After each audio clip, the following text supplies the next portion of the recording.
नमस्कार साथियों, स्वागत है आप सभी का आपके अपने YouTube channel Kedarnath classes Uttarakhand में। तो देखिएगा, रोजाना 9 बजे उत्तराखंड की टेस्ट सीरीज आती है, जिसका आज तीसरा पार्ट होने वाला है। ये टेस्ट सीरीज आपकी आगामी परीक्षाएं लोअर पीसीएस, प्रवक्ता, पुलिस, फॉरेस्ट गार्ड या जो आने वाली क्लर्क वगैरह की वैकेंसीज हैं या यूके ट्रिपल सी और यूके पीएससी की जितनी भी भर्तियां हैं उन सभी के लिए महत्वपूर्ण है। अगर आप हमारे चैनल पर पहली बार आए तो चैनल को सब्सक्राइब कर लें और साथ ही साथ बेल आइकन को प्रेस करें और हमारे टेलीग्राम ग्रुप को भी ज्वाइन करें, जिसका लिंक आपको डिस्क्रिप्शन में मिलेगा।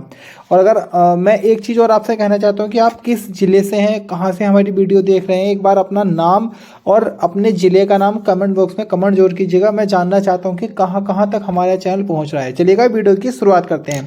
क्वेश्चन नंबर 1 है, पंजाबी अकादमी कहाँ पर स्थापित की गई? तो देखिएगा, पंजाबी अकादमी आपकी देहरादून जिले में स्थित है। ऑप्शन बी हमारा करेक्ट है, ऑप्शन बी हमारा सही है। देहरादून जिले में स्थित है पंजाबी अकादमी। उसके साथ अगर हम बात करें, देखिएगा पंजाबी अकादमी के बारे में, तो जो पंजाबी अकादमी है, इस पंजाबी अकादमी की स्थापना वर्ष 2013 में की गई थी। तो पहला पॉइंट है, पंजाबी अकादमी कहाँ पर? देहरादून। कभी स्थापना की गई थी? 2013 में। उत्तराखंड उर्दू अकादमी की मैं बात करूं तो उत्तराखंड उर्दू अकादमी की स्थापना भी 2013 में की गई थी। और जो उर्दू अकादमी है वो आपकी पिराने कलियर हरिद्वार के रुड़की क्षेत्र में स्थित है। अब बढ़ते हैं अगले प्रश्न की तरफ। अगला क्वेश्चन है हमारा, बोली भाषा संस्थान कब स्थापित की गई या इसको कब स्थापित किया गया? तो देखिएगा, बोली भाषा संस्थान की अगर हम बात करें तो इसे वर्ष 2016 में स्थापित किया गया था। ऑप्शन डी हमारा करेक्ट है, 2016 में। अगला क्वेश्चन है हमारा, लाहौर कांग्रेस अधिवेशन में कुमाऊं से प्रतिनिधित्व किसके द्वारा किया गया था? तो ये किया गया था ऑप्शन सी हर्षदेव ओली जी के द्वारा। ऑप्शन सी हमारा करेक्ट हो जाएगा। देखिएगा, ये जो हमारा टेस्ट पेपर होता है इसके हम पीडीएफ भी अपलोड करते हैं अपने टेलीग्राम ग्रुप पे और व्हाट्सएप ग्रुप में भी। और साथ ही साथ अगर हम बात करें तो जो मैं एक्स्ट्रा क्वेश्चन आपको बता के चलता हूँ, वो सारे एक्स्ट्रा क्वेश्चन आपको एक साथ मैं उसकी भी पीडीएफ आपको अपलोड करता हूँ अपने ग्रुप में। तो आप हमारे ग्रुपों से जरूर जुड़िएगा। अगले क्वेश्चन की तरफ बढ़ते हैं। हमारा अगला क्वेश्चन है, हिमालय बचाओ देश बचाओ का नारा किसके द्वारा दिया गया था? तो ये नारा दिया था सुंदरलाल बहुगुणा जी ने। ऑप्शन बी हमारा करेक्ट हो जाएगा। थोड़े मैं आपको सुंदरलाल बहुगुणा जी से फैक्ट बताता हूँ। देखिएगा, सुंदरलाल बहुगुणा जी की अगर हम बात करें तो इन्हें पर्यावरण का गांधी कहा गया है। साथ ही साथ वृक्ष मित्र भी कहा जाता है सुंदरलाल बहुगुणा जी को। सुंदरलाल बहुगुणा जी की अगर हम बात करें तो इनका जन्म 9 जनवरी 1927 को टिहरी के मरोड़ा ग्राम में हुआ था। उसी के साथ साथ अगर हम बात करें तो इन्होंने चिपको आंदोलन में अपनी महत्वपूर्ण भूमिका निभाई थी।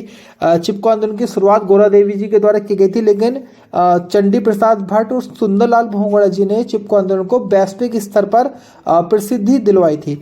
उसी के साथ साथ इन्होंने एक और स्लोगन दिया था, जंगल बचाओ मानव बचाओ। उसके साथ साथ इन्हें 2011 में पद्म विभूषण भी दिया गया। हालांकि इन्हें पद्म श्री मिलने की भी घोषणा हुई थी, लेकिन इन्होंने उसे अस्वीकार कर दिया था। इनकी मृत्यु 21 मई 2021 को हुई है। बढ़ते हैं अगले प्रश्न की तरफ। मोहनरी देघाट जेरीखाल जोशीमठ स्थापित है। तो ये जो है ये क्या है एक तरीके से? तो ये जड़ी बूटी क्लस्टर है। ऑप्शन बी हमारा करेक्ट हो जाएगा। अगला क्वेश्चन हमारा, सर्वाधिक हाथियों की संख्या वाला राष्ट्रीय उद्यान कौन सा है? तो देखिएगा, सर्वाधिक जो हाथी आपके पाए जाते हैं वो आपके कॉर्बेट राष्ट्रीय उद्यान में पाए जाते हैं। ऑप्शन ए हमारा करेक्ट हो जाएगा।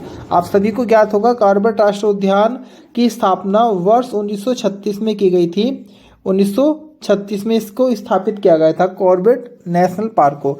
अगर हम बात करें तो पौड़ी गढ़वाल और आपके नैनीताल, 2 जिलों में, पौड़ी और नैनीताल, इन 2 जिलों में विस्तार है कॉर्बेट राष्ट्रीय उद्यान का। उसी के साथ साथ देश का प्रथम टाइगर रिजर्व या बाघ संरक्षित होने का गौरव भी कॉर्बेट नेशनल पार्क राष्ट्रीय उद्यान को ही एक तरीके से प्राप्त है, जो 1973 में टाइगर रिजर्व संरक्षित किया गया था। एक इंपॉर्टेंट पॉइंट मैं और आपको बता के चलता हूँ। देखिएगा, कॉर्बेट राष्ट्रीय उद्यान कोरोना काल के समय, ये क्वेश्चन बनेगा एग्जाम और बना भी है, कोरोना काल के समय प्रथम राष्ट्रीय उद्यान जहाँ के पशुओं को भी क्वारंटीन किया गया था, तो वो भी आपका कॉर्बेट राष्ट्रीय उद्यान ही है। उसके साथ साथ इसको प्राचीन समय में हेली राष्ट्रीय उद्यान के नाम से भी जाना गया है। और ये सारे ही इंपॉर्टेंट फैक्ट हैं, इनको याद करिएगा। बढ़ते हैं अगले प्रश्न की तरफ। राजाजी राष्ट्रीय उद्यान का मुख्यालय कहाँ पे स्थित है? तो राजाजी राष्ट्रीय उद्यान का मुख्यालय देहरादून में स्थित है। ऑप्शन ए करेक्ट हो जाएगा। राजाजी राष्ट्रीय उद्यान की मैं बात करता हूँ तो देखिएगा ये उत्तराखंड का दूसरा बाघ संरक्षित है, मतलब टाइगर रिजर्व है। क्वेश्चन आएगा उत्तराखंड का पहला कौन सा है? कॉर्बेट राष्ट्रीय उद्यान। देश का पहला कौन सा है? कॉर्बेट राष्ट्रीय उद्यान। और उत्तराखंड का दूसरा बाघ संरक्षित क्षेत्र कौन सा है? राजाजी राष्ट्रीय उद्यान, जो कि देहरादून में इसका मुख्यालय है। और ये इसका विस्तार कुल मिला के 3 जिलों में है, एक देहरादून में है, उसके बाद हरिद्वार में और पौड़ी। तो देहरादून, हरिद्वार, पौड़ी 3 जिलों में राजाजी राष्ट्रीय उद्यान फैला है। इसकी स्थापना 1983 में की गई थी और इसका क्षेत्रफल है 820.42 वर्ग किलोमीटर। ये सारे फैक्ट इंपॉर्टेंट हैं, इनको आप नोट कीजिएगा। अगला क्वेश्चन हमारा है, ब्रिटिश काल का पहला बंदोबस्त किसके नेतृत्व में हुआ था? तो ये हुआ था ई गार्डनर के नेतृत्व में। प्रथम कुमाऊं कमिश्नर ई गार्डनर के नेतृत्व में ब्रिटिश काल का पहला भूमि बंदोबस्त करवाया गया था। सर्वाधिक भूमि बंदोबस्त किसके समय पर होते हैं? तो याद रखेंगे आपका ट्रेल के समय, और पहला गार्डनर के समय सर्वाधिक आएगा तो कमिश्नर ट्रेल के समय हुए थे। बढ़ते हैं अगले प्रश्न की तरफ। जय विजय नामक पर्वत कहाँ पे स्थित है? तो देखिएगा जय विजय नामक आपका जो पर्वत है चमोली में स्थित है। तो ऑप्शन है नहीं, तो इनमें से कोई नहीं, आंसर आपका करेक्ट हो जाएगा। अगला क्वेश्चन है, शंभु एवं निशंभु नामक पर्वत कहाँ पे स्थित है? तो शंभु निशंभु पर्वत आपके पौड़ी गढ़वाल में स्थित है। ऑप्शन ए करेक्ट हो जाएगा। पौड़ी गढ़वाल की मैं थोड़ी चर्चा करता हूँ आपके सामने। देखिएगा पौड़ी गढ़वाल की अगर हम बात करें तो इसका क्षेत्रफल है 5329 वर्ग किलोमीटर। 5329 वर्ग किलोमीटर में ये फैला है। और इसको जो जिला बनाया गया था वो 1840 में इसको जिले के रूप में स्थापित किया गया। ये आपका कंडोलिया पहाड़ी पर स्थित है। उसी के साथ साथ अगर हम बात करें तो न्यूनतम 10 का वृद्धि दर, यहाँ क्वेश्चन आएगा राज्य का सबसे कम या न्यूनतम 10 का वृद्धि दर वाला जिला कौन सा है? पौड़ी गढ़वाल ही है। सर्वाधिक विकास खंड आपको पौड़ी गढ़वाल में मिलेंगे जिनकी कुल संख्या 15 है। सर्वाधिक वन क्षेत्र कहाँ पे पाया जाता है? पौड़ी गढ़वाल में पाया जाता है। सर्वाधिक खुले वन भी आपके कहाँ पे मिलेंगे? पौड़ी गढ़वाल में मिलेंगे। सर्वाधिक परती भूमि भी आपको पौड़ी गढ़वाल में मिलेगी। 1992 में पौड़ी गढ़वाल को हिल स्टेशन घोषित किया गया था। बाकी और भी फैक्ट है वो कभी आगे हम बताएंगे। अगला प्रश्न है हमारा, थामरी कुंड कहाँ पे स्थित है? तो बच्चों थामरी कुंड आपका पिथौरागढ़ के मुंशियारी क्षेत्र में स्थित है। ऑप्शन डी हमारा करेक्ट हो जाएगा। पिथौरागढ़ के बारे में मैं पिछली वीडियो में चर्चा कर चुका हूँ, इसलिए आज इसके बारे में चर्चा नहीं करूंगा। अगला क्वेश्चन है, सबसे कम लिंगानुपात वाले 4 बढ़ते क्रम में जिले। तो देखिएगा जो सबसे कम लिंगानुपात है हमारा हरिद्वार का है, उसके बाद थोड़ा उससे ज़्यादा देहरादून का है, फिर उसके बाद उधम सिंह नगर का और उसके बाद नैनीताल का। बढ़ते क्रम में पूछा था, मतलब सबसे कम से धीरे धीरे ऊपर बढ़ते। तो सबसे कम आपको पता हरिद्वार का ही लिंगानुपात, और सर्वाधिक लिंगानुपात अगर आएगा तो वो अल्मोड़ा का लिंगानुपात आता है। अगला क्वेश्चन है हमारा, राज्य में नई स्वास्थ्य व जनसंख्या नीति कब घोषित की गई? तो बच्चों घोषित की गई थी 2013 में। ऑप्शन डी हमारा करेक्ट हो जाएगा। राज्य में नई स्वास्थ्य एवं जनसंख्या नीति कब घोषित की गई? 2013 में।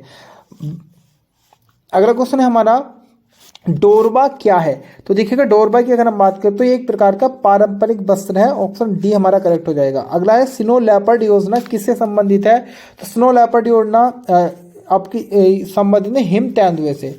आपको पता होगा हिम तेंदुओं के लिए एक संरक्षित क्षेत्र बनाया गया है भैरव घाटी, जो कि उत्तरकाशी क्षेत्र में पड़ता है नीदरलैंड के सहयोग से। ये भी आपको याद करके चलना है। अगला क्वेश्चन है, फलोद्यान का देश या आर्चर्ड कंट्री किसे कहा जाता है? तो ये कहा गया है चौबटिया को। चौबटिया के बारे में आपको पता ही होगा। फल एवं संरक्षण केंद्र का मुख्यालय चौबटिया में है और चौबटिया आपका अल्मोड़ा में पड़ता है। अगला क्वेश्चन है, भारत माता मंदिर की स्थापना कब की गई थी? तो देखिएगा भारत माता मंदिर की स्थापना 1983 में की गई थी। ऑप्शन डी हमारा करेक्ट हो जाएगा। भारत माता मंदिर की स्थापना 1983 और भारत माता मंदिर हमारा हरिद्वार में स्थित है। अगला क्वेश्चन है हमारा, गणेश शिला शेष तीर्थ संबंधित है, यानी कि ये जो स्थान है गणेश शिला और शेष तीर्थ ये कहाँ पे स्थित है? तो बच्चों आपका इसे टिहरी गढ़वाल में। ऑप्शन ए हमारा करेक्ट हो जाएगा, टिहरी गढ़वाल। बढ़ते हैं अगले प्रश्न की तरफ। गढ़वाल का बारदोली किससे कहा गया है? तो गढ़वाल का बारदोली कहा गया गुजड़ूकड़ को। और आपको बताना है कुमाऊं का बारदोली किससे कहा जाता है। खेड़ी देवी किसके प्रमुख देवता है, तो खेड़ी देवी आपके देवता है बोक्सा जनजाति के। ऑप्शन सी करेक्ट हो जाएगा। बोक्सा के बारे में मैंने पिछली वीडियो में बताया है आपको, वहाँ पे आप देखिएगा, आपको काफ़ी फायदा मिलेगा। बाकी सारी ही जो वीडियो अभी अपलोड किए उनका लिंक आपको डिस्क्रिप्शन में मिलेगा, आप वहाँ से भी देख सकते हैं। राज्य में चर्म कार्य करने वालों को कहा जाता है, तो राज्य में चर्म यानी कि चमड़े का कार्य करने वालों का था बाढ़ई एवं सार्की। सार्की एवं बाढ़ई कहा गया है राज्य में चर्म कार्य करने वालों को। गंगवा दस्यु महोत्सव कब मनाया जाता है, यानी कि किस माह में मनाया जाता है, तो ये नवंबर माह में मनाया जाता है गंगवा दस्यु महोत्सव। ऑप्शन सी हमारा करेक्ट हो जाएगा। अगला है गांगली युद्धोत्सव किन दो गांवों में आयोजित होता है, तो ये आपका आयोजित होता है उत्पालटन और कुरोली, ये 2 ग्राम है, यहाँ पे इसका आयोजन किया जाता है। ऑप्शन ए करेक्ट है।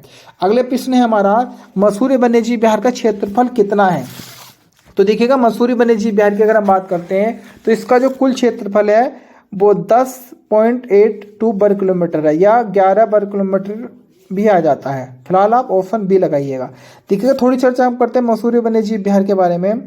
मसूरी वन्यजीव विहार की अगर हम बात करें तो इसकी जो स्थापना हुई थी वो 1993 में हुई थी। मसूरी वन्यजीव विहार की स्थापना 1993 में। राज्य का सबसे छोटा वन्यजीव विहार है मसूरी वन्यजीव विहार, जो कि आपके देहरादून में स्थित है। उसके साथ साथ एक इम्पोर्टेंट पॉइंट एग्जाम में आया था कि माउंटेन कोयल, या जिसे हम पहाड़ी बटेर के नाम से भी जानते हैं, वो अंतिम बार इसी वन्यजीव विहार में देखी गई थी। अगर मैं उत्तराखंड के संदर्भ में बात करूं तो देखिएगा उत्तराखंड में कुल राष्ट्रीय उद्यान, यह एग्जाम में क्वेश्चन बना है, अभी हाल ही के पेपर में बना था। कुल राष्ट्रीय उद्यानों की संख्या 6 है, कुल वन्यजीव विहार की संख्या 7 है, कुल संरक्षण आरक्षित की संख्या 4 है, कुल जैव आरक्षित क्षेत्र की संख्या 1 है, और उच्च स्थलीय प्राणी उद्यान भी राज्य में 1 है। फिर से एक बार सुनिएगा, राष्ट्रीय उद्यान 6 है, वन्यजीव विहार 7 है, उसके साथ बाद संरक्षण आरक्षित 4 है, जैव आरक्षित 1 है, और उच्च स्थलीय प्राणी उद्यान भी आपका 1 है। बढ़ते हैं अगले प्रश्न की तरफ। राज्य में किस क्षेत्र में पाताल तोड़ कुएं पाए जाते हैं या पाताल तोड़ कुएं मिलते हैं, तो राज्य का जो दक्षिणी हिस्सा है जिसे हम तराई या तराई वाला क्षेत्र के नाम से जानते हैं, यहीं पे आपका स्थित है पाताल तोड़ कुएं। ये तराई क्षेत्र आपका पूर्णतः मुख्यतः मैदानी क्षेत्र है, जहाँ पे आपको जसपुर, काशीपुर, रुद्रपुर, गदरपुर, बाजपुर जैसे क्षेत्र आपको देखने को मिलेंगे। अगला क्वेश्चन है हमारा फूलों की घाटी किस हिमालय क्षेत्र के अंतर्गत आती है, तो देखिएगा फूलों की घाटी की अगर हम बात करें तो ये आती है बृहद हिमालय के अंतर्गत। ऑप्शन ए हमारा करेक्ट हो जाएगा। इस बृहद हिमालय की अगर हम बात करें तो इसके कई सारे नाम हैं, जैसे इसको बृहद हिमालय भी कहते हैं, इसके साथ साथ इसको उच्च हिमालय भी कहते हैं, क्योंकि जो सबसे ऊंची ऊंची चोटियां हैं जैसे नंदा देवी, पश्चिमी, पूर्वी, कालूंका, गंधमादन, जितनी भी ऊंची ऊंची चोटियां हैं वो सारी की सारी बृहद हिमालय में है। इसके साथ साथ इसको महा हिमालय भी कहा गया है, मुख्य हिमालय भी कहा गया है, बर्फीला हिमालय भी कहा गया है, क्योंकि यहाँ हमेशा बर्फ, यहाँ की चोटियां हमेशा बर्फ से ढकी रहती है। ये बृहद हिमालय में बर्फ बहुत पड़ता है, और लेकिन सबसे कम वर्षा वाला क्षेत्र भी अगर कोई है राज्य का तो वो बृहद हिमालय क्षेत्र है। इसका कुल विस्तार की अगर मैं बात करता हूँ तो इसका कुल विस्तार 6 जिलों में आपको देखने को मिलेगा। उत्तरकाशी में, उसके बाद टिहरी गढ़वाल में, रुद्रप्रयाग में, चमोली में, और आपका पिथौरागढ़ में, और आपका बागेश्वर में। उत्तरकाशी, टिहरी गढ़वाल, रुद्रप्रयाग, चमोली, पिथौरागढ़, बागेश्वर, इन 6 जिलों में विस्तार है इस बृहद हिमालय क्षेत्र का।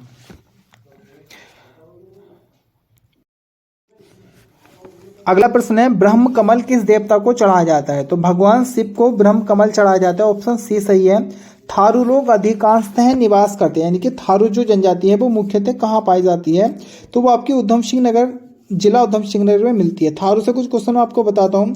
देखिएगा राज्य का सबसे बड़ा जनजातीय समूह थारू है। उसके साथ साथ अगर हम बात करें सर्वाधिक थारू उधम सिंह नगर में है। यहाँ की जो सत्ता है वो कैसी है, यहाँ की सत्ता मात्र सत्तात्मक यहाँ की सत्ता है। इनका मुख्य त्योहार है बजहर। थारू का मुख्य त्योहार कौन सा है, बजहर है। होली के समय कौन सा नृत्य करते हैं, खिचड़ी नृत्य। होली के समय कौन सा नृत्य करते हैं, खिचड़ी नृत्य। एक होता है लठ भरवा भोज। विधवा विवाह के अवसर पर लठमार भोज ये करते हैं। जाड़ अगर मैं बात करूँ तो जाड़ क्या है, जब ये एक स्वनिर्मित अपने आप एक शराब या मदिरा बनाते हैं तो उसे जाड़ कहते हैं। उसके बाद तलाक में अगर किसी का तलाक होता है तो उसको थारू बोलते हैं। उरारी दीपावली को शोक पर्व के रूप में मनाते हैं। यहाँ पे विवाह की 3 टिकती पद्धति है। एक बार फिर से मैं रिवाइज कर देता हूँ, देखिएगा। सत्ता मात्र सत्तात्मक मुख्य त्योहार बजर, होली पर खिचड़ी नृत्य, विधवा विवाह पर लठभरवा भोज, स्वनिर्मित शराब को जाड़, तलाक को उरारी और दीपावली को शोक के रूप में मनाते हैं। इसके बाद देखिएगा यहाँ पे विवाह की 3 टिकटी विवाह पद्धति प्रसिद्ध है। एक है पक्की पौड़ी।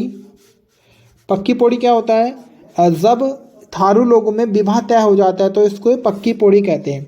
इसके बाद अपना पराया, जब सगाई की रस्म होती है तो थारू उसको अपना पराया बोलते हैं। उसके बाद आती है तीसरी चीज बात कट्टी, जब विवाह की तिथि तय हो जाती है तो उसको ये बात कट्टी बोलते हैं। फिर से रिवाइज कराता हूँ, थारू लोगों में विवाह की 3 टिकती पद्धति प्रसिद्ध है। पक्की पौड़ी क्या होता है, विवाह तय होना, अपना पराया सगाई रस्म होना और बात कट्टी विवाह की तिथि तय होना। अगला क्वेश्चन है हमारा, उत्तराखंड राज्य की पूर्व से पश्चिम तक लंबाई कितनी है। तो पूर्व से पश्चिम तक जो कुल लंबाई है वह 358 किलोमीटर है और कुल उत्तर से दक्षिण तक चौड़ाई की हम बात करेंगे तो 320 किलोमीटर। ग्रीष्म ऋतु मध्य मार्च से मध्य जून को उत्तराखंड में क्या कहते हैं। तो देखिए ग्रीष्म ऋतु को कहा जाता है रूढ़ी व खरसाव यानी कि गर्मी को। उसके बाद सुयंद और शीतकला बोलते हैं सर्दी को। बस कयाल और चौमासा कहते हैं वर्षा को। फिर से सुनिएगा, गर्मी को रूढ़ी व खरसाव, सर्दी को सुहिंद और शीतकला और बरसात को या वर्षा को चौमासा और बसकाल। बालचा नीति किंगरी मिंगरी महामाया डुंगरीला दर्रे किसके बीच है, तो ये आपके चमोली और तिब्बत के बीच। ऑप्शन ए सही है। श्री पुष्कर सिंह धामी उत्तराखंड के कौन से नंबर के मुख्यमंत्री थे, तो ये आपके थे 11वें नंबर के। ऑप्शन ए हमारा करेक्ट हो जाएगा। तुबैरा बाजू तिमली क्या है, तो ये आपके लोकगीत हैं। किस जनजाति के हैं, भोटिया जनजाति के हैं। महान हिमालय का सबसे बड़ा जनजातीय समूह कौन सा है, भोटिया ही है। आपने नाम सुना होगा गोरा देवी का, गोरा देवी किस समुदाय से हैं, भोटिया समुदाय से हैं। सबसे अधिक साक्षर जनजाति कौन सी है, तो ये भी आपके भोटिया ही है। बढ़ते हैं अगले प्रश्न की तरफ। निम्न में से वाराही देवी मंदिर स्थित है, तो वाराही देवी मंदिर आपका चंपावत के देवीधुरा में स्थित है। ऑप्शन ए हमारा करेक्ट हो जाएगा। अगला क्वेश्चन है, उत्तराखंड कुमाऊं की प्रथम कृत्रिम झील नदी पर है, मतलब उत्तराखंड जो प्रथम कृत्रिम झील है बैजनाथ झील, वो किस नदी पर स्थित है, तो बच्चों वो आपकी गोमती नदी पर स्थित है बागेश्वर क्षेत्र में। अगला क्वेश्चन है, आषाढ़ी कोतिक किस अवसर पर मनाया जाता है, तो देखिएगा आपने एक मेला का नाम सुना होगा बगवाल मेला। उस बगवाल मेले को आषाढ़ी कोतिक बोलते हैं, जो कि आपका चंपावत क्षेत्र में, चंपावत के भी देवीधुरा क्षेत्र में मनाया जाता है। और इसका जो मुख्य मेन एक तरीके से सबसे फेमस जो होता है ये रक्षाबंधन के समय ये मेला होता है। तो ऑप्शन सी हमारा करेक्ट है। अगला क्वेश्चन है, जनजातीय आस्था का केंद्र घटकू नामक स्थान किस जनपद में स्थित है, तो वो जो ये स्थित है आपका जिला चंपावत में। ऑप्शन डी हमारा करेक्ट हो जाएगा। अगला प्रश्न है, और आज की वीडियो का अंतिम क्वेश्चन है, भारत के सबसे ऊंचे हर्बल पार्क का उद्घाटन उत्तराखंड के किस जनपद में किया गया, तो बच्चों ये किया गया चमोली जिले के माड़ा गांव में, जो कि उत्तराखंड का अंतिम गांव है। Option D. तो ये थी आज की वीडियो, और आपसे एक रिक्वेस्ट है, वीडियो को अधिक से अधिक लाइक कीजिएगा, शेयर कीजिएगा और कमेंट करना ना भूलें। धन्यवाद।